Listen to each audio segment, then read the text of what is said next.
davlat ravnaqi tartib va adolat bilan mustahkamlanadi. Bu yo'lda esa ayollarning o'rni beqiyos. Bugun soliq tizimida fidokorona mehnat qilayotgan ayollar Zulfiya ruhining davomchilaridir.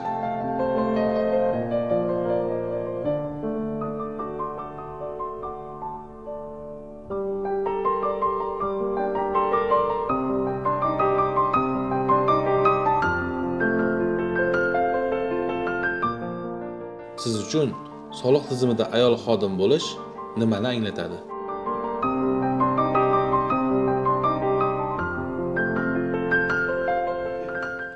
Bu adolatni ta'minlashda o'z hissamni qo'shish. Bu halollik va mas'uliyat bilan ishlash. Bu davlat ishonchini oqlash.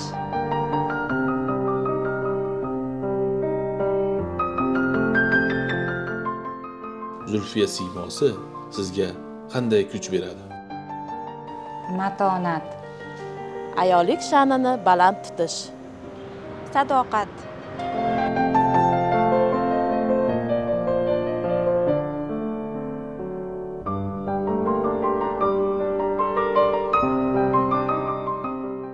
Soliq tizimidagi mas'uliyatli ish va ayollik vazifasini qanday uyg'unlashtirasiz? vaqtni to'g'ri taqsimlash bilan. Oilamning qo'llab-quvvatlashi bilan. Kuchli iroda va intizom bilan.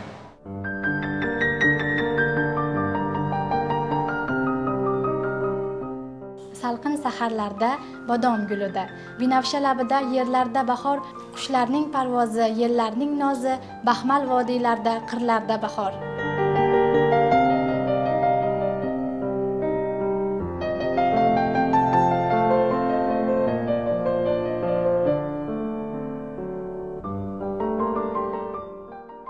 O'zbek ayoli jamiyat tayanchi, davlat iftixori.